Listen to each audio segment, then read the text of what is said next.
Assalamualaikum dan salam sejahtera. Selamat datang ke Revolusi AI, sebuah rancangan yang akan membawa anda meneroka bagaimana AI atau kecerdasan buatan ini mengubah landscape industri dan kehidupan seharian di Malaysia. Setiap episod kita akan menyaksikan sendiri inovasi terkini, bertemu dengan pakar-pakar dan juga kita akan mengupas bagaimana teknologi pintar ini membantu kita bergerak ke masa depan. Dari ramalan kerosakan mesin, kawalan kualiti automatik hinggalah ke reka bentuk produk pintar, AI mengubah cara kita menghasilkan sesuatu. Bagaimana AI membantu? Nak tahu lebih lanjut? Teruskan setia bersama saya, Fatira Adnan. Revolusi AI, transformasi teknologi dan digital.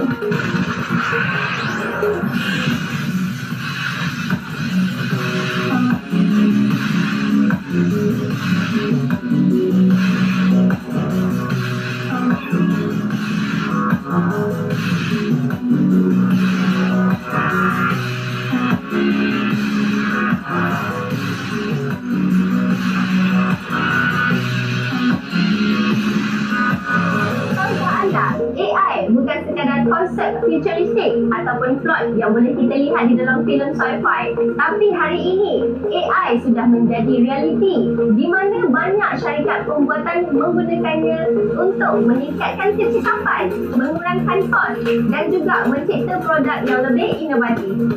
Sektor pembuatan AI juga digunakan dalam pelbagai aspek, daripada pengurusan rantaian bekalan sehinggalah kawalan kualiti.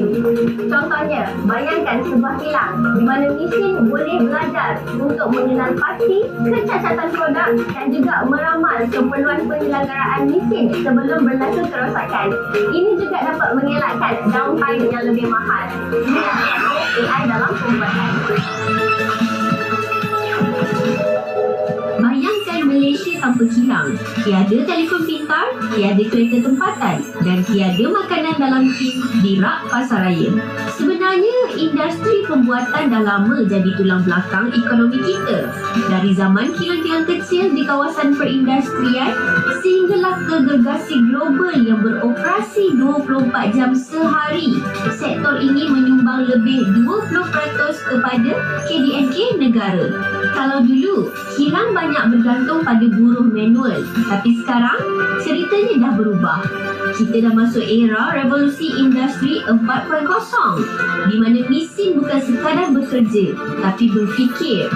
Automasi, robotik dan kecerdasan buatan atau AI mula ambil alih tugas-tugas rutin, meningkatkan kecekapan dan kurangkan kesilapan manusia. Tapi bukan bermakna manusia tak relevan lagi. Sebaliknya, pekerja kita perlu mahir dengan teknologi baru, jurutera AI, pereka sistem automasi, pakar data kilang. Ini semua kerjaya masa depan. Jadi, industri pembuatan Malaysia sedang berubah dari kilang biasa ke kilang pintar.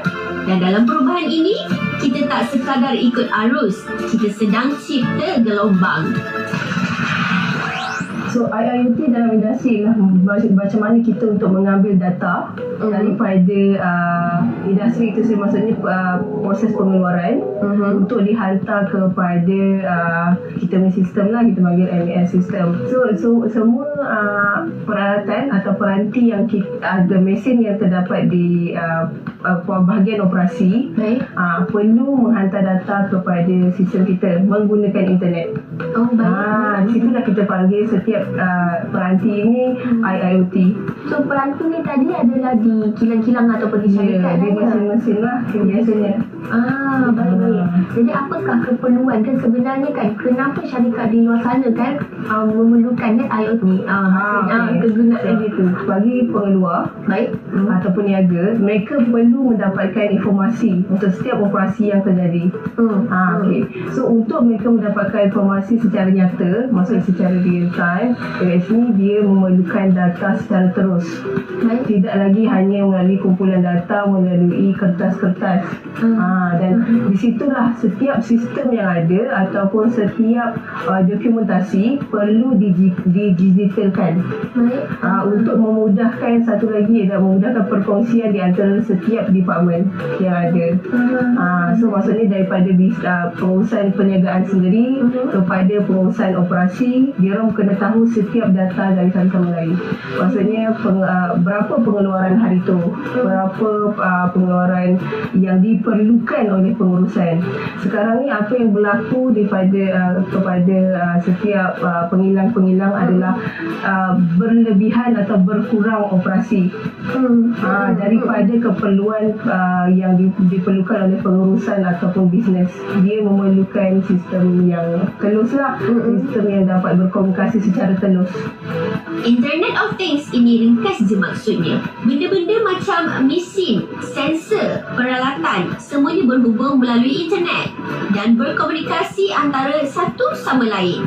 Contohnya, mesin dalam kilang boleh laporkan suhu sendiri, beri amaran kalau hampir rosak atau minta diservis. Tanpa tunggu orang cek dulu.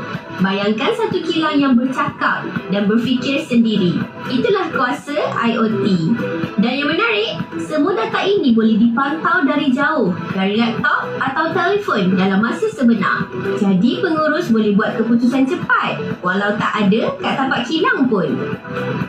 IoT dalam pembuatan ni kan Cik Anis, boleh tak terangkan sedikit kepada kita kan? Sebab apa yang saya lihat kat sini ada seperti alat kan dan sistem. Boleh Puan Anis ceritakan sedikit sebanyak tentang apa yang ada dekat kita sekarang ni? Okey, baik. Baik Pak, terima kasih kerana datang ke Aksata hari ini. Okey, jadi kita ada sistem-sistem yang kita gunakan di kilang. Okey, seperti ini adalah kita punya salah satu simulator lah. Okey, jadi saya tunjuk sedikit.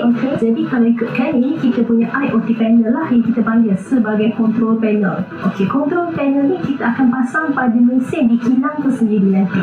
Okey, daripada control panel ni kita ada beberapa lampu. Lampu ni adalah sebagai indikator dekat kilang tu nanti. Jadi dia akan ada beberapa switch seperti yang kita pasang pada panel ni sendiri. Okey, jadi ini adalah kita punya sistem yang kita bina, okey, untuk mengumpul data daripada mesin tadi tu. Okey, jadi kita ada beberapa database dan sebagainya dalam sistem ni. Okey, baik. Contoh kalau macam Fak boleh tengok dekat sini, kita ada produk, supplier, customer dan sebagainya. Okey, jadi produk-produk ni adalah semua produk yang dihasilkan oleh kilang tu sendiri. Jadi apabila dia mendapat order daripada customer dia, okey, order tersebut akan dimasukkan dekat dalam sistem kita ni. Jadi contoh, bila dia dapat order, jadi kita dah masukkan order ni dekat dalam ni. Okay. Selepas dia dapat order, dia tersusun sistematik. Ya, betul. Daripada awal proses sehingga ke akhir.